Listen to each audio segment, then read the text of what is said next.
konflik Berlin berawal dari pemisahan Jerman menjadi dua, yakni Jerman Barat dan Jerman Timur, akibat dari kekalahan yang dialami Jerman pada Perang Dunia Kedua. Periode ini berlangsung dari 24 Juni 1948 hingga 12 Mei 1949.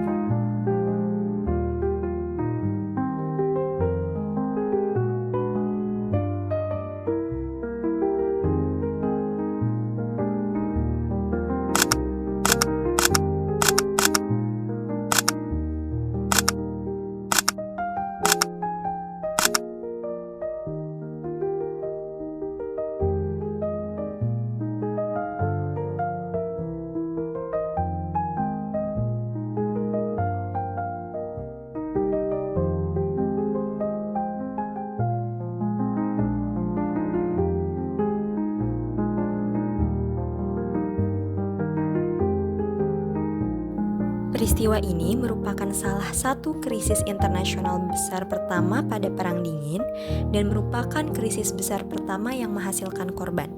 Pada saat itu, semua hubungan rel, air, dan jalan darat ke Berlin diputus oleh Uni Soviet.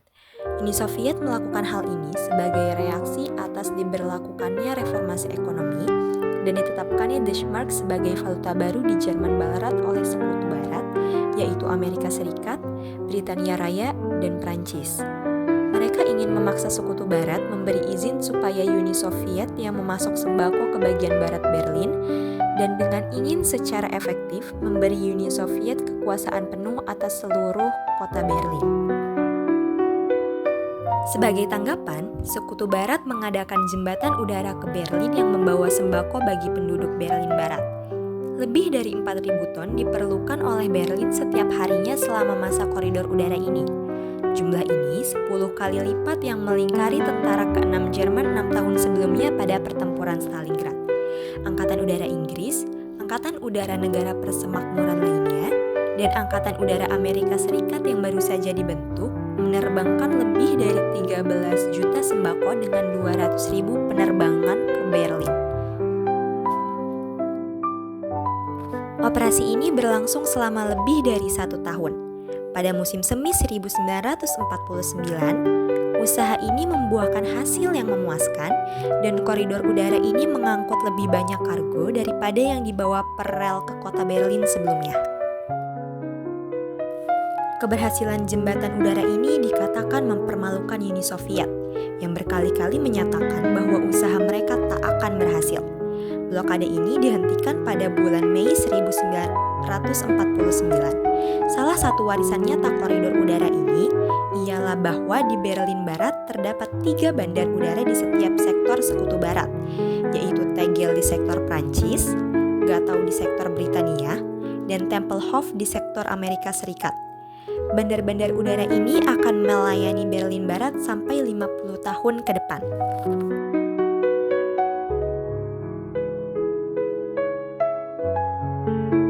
Wilayah barat Jerman dikuasai oleh Prancis, Inggris, dan Amerika Serikat yang bergabung pada 23 Mei 1949 untuk membentuk Republik Federal Jerman Bundesrepublik Deutschland atau Jerman Barat. Adapun wilayah timur Jerman dikuasai oleh Uni Soviet yang pada 7 Oktober 1949 membentuk Republik Demokratik Jerman, Deutsche Demokratische Republik atau DDR atau Jerman Timur.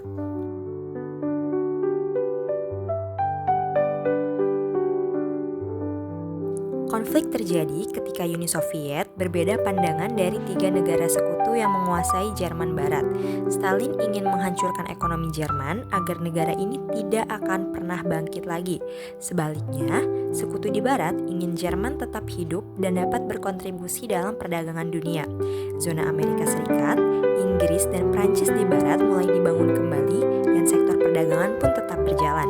Berbeda dari Jerman Timur yang tidak diizinkan melakukan transaksi perdagangan. Bahkan, semua bahan mentah dan hasil produksinya diangkut ke Uni Soviet. Selanjutnya, sesuai dengan Marshall Plan, sekutu memulai kembali proses industrialisasi serta menata kembali kembali perekonomian Jerman bersama-sama, termasuk pengenalan mata uang baru, Deutschmark, untuk menggantikan mata uang lama, Reichsmark. Sejak 1955, Uni Soviet berupaya mencegah migrasi warga Jerman Timur ke Jerman Barat. Namun, ratusan ribu warga Jerman Timur berhasil beremigrasi ke Jerman Barat setiap tahunnya melalui celah yang terdapat antara Berlin Timur dan Berlin Barat, serta dengan bantuan dari pasukan sekutu di Jerman Barat. Pada 24 Juni 1948, Uni Soviet memberlakukan blokade ekonomi terhadap Berlin sebagai reaksi atas kebijakan reformasi ekonomi Jerman Barat dan ditetapkannya Deutschmark sebagai valuta baru. Blokade tersebut menyebabkan Jerman Barat mengalami krisis ekonomi yang membuat Amerika Serikat, Inggris, Prancis, Kanada, Selandia Baru, Australia, dan beberapa negara lain memberikan bantuan udara besar-besaran untuk memasok Berlin Barat dengan makanan dan perlengkapan lainnya. Pada Mei 1949, Stalin mencabut blokade Berlin setelah mencapai kesepakatan dalam negosiasi dengan pihak Amerika Serikat, Inggris, dan Prancis. Emigrasi menyebabkan terjadinya perpindahan sumber daya manusia yang potensial, seperti kalangan profesional terdidik, dari Jerman Timur ke Jerman Barat. Hampir 20% penduduk Jerman Timur bermigrasi ke Jerman Barat pada tahun 1961. Oleh karena itu, Uni Soviet mengeluarkan ultimatum menuntut penarikan pasukan sekutu dari Berlin bagian barat, tetapi ditolak oleh sekutu. Penolakan tersebut membuat Uni Soviet menempuh cara lain dengan mendirikan penghalang kawat berduri pada 13 Agustus 1961 yang konstruksinya diperluas hingga menghasilkan tembok Berlin.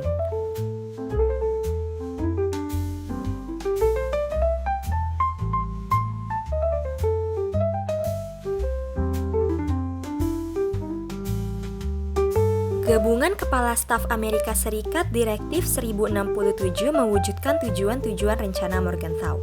Tetapi, penerapannya terbukti tidak praktis karena hal ini mencegah pendudukan berfungsi secara efektif. Tidak sedikit karena kontrak pribadi antara warga Jerman dengan orang Amerika Serikat dilarang. Mantan Presiden Amerika Serikat, Herbert Hoover, di dalam salah satu laporan dari Jerman, berpendapat bahwa kebijakan pendudukan harus diubah. Ia antara lain menyatakan, ada sebuah pandangan yang menyesatkan bahwa Jerman baru yang tertinggal setelah aneksasi dapat diturunkan menjadi negara agraris. Hal ini tidak bisa dilaksanakan kecuali kita memusnahkan atau memindahkan 25 juta jiwa dari sana. Kesepakatan yang diambil di Yalta sebagian berdasarkan rencana Morgenthau yang menekankan bahwa jenjang industri Jerman harus berada di bawah 50% daripada kapasitas tahun 1938 untuk menanggulangi militarisasi ulang Jerman pada masa depan. Orang Soviet dan Prancis menyetujui rencana ini, sementara Britania yang menduduki daerah yang kemungkinannya paling rendah untuk memproduksi pangan menentang rencana ini.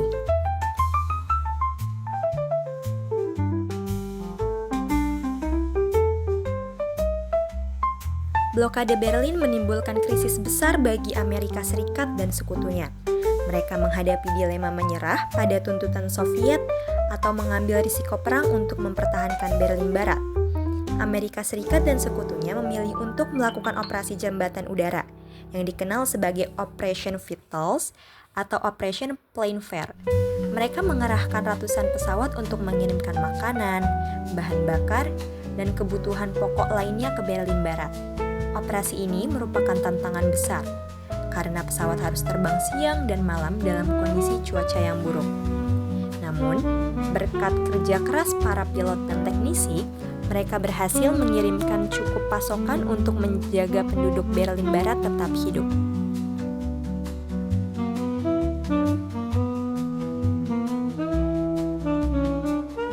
Blokade Berlin memiliki dampak yang signifikan terhadap dunia. Pertama, blokade ini memperkuat perpecahan antara blok barat dan blok timur dan memperburuk ketegangan perang dingin. Kedua, Blokade ini menunjukkan bahwa Uni Soviet siap untuk menggunakan kekuatan militer untuk mencapai tujuan politiknya. Ketiga, blokade ini menunjukkan bahwa Amerika Serikat dan sekutunya siap untuk mempertahankan wilayah mereka di Eropa, bahkan jika itu berarti menghadapi konflik dengan Uni Soviet.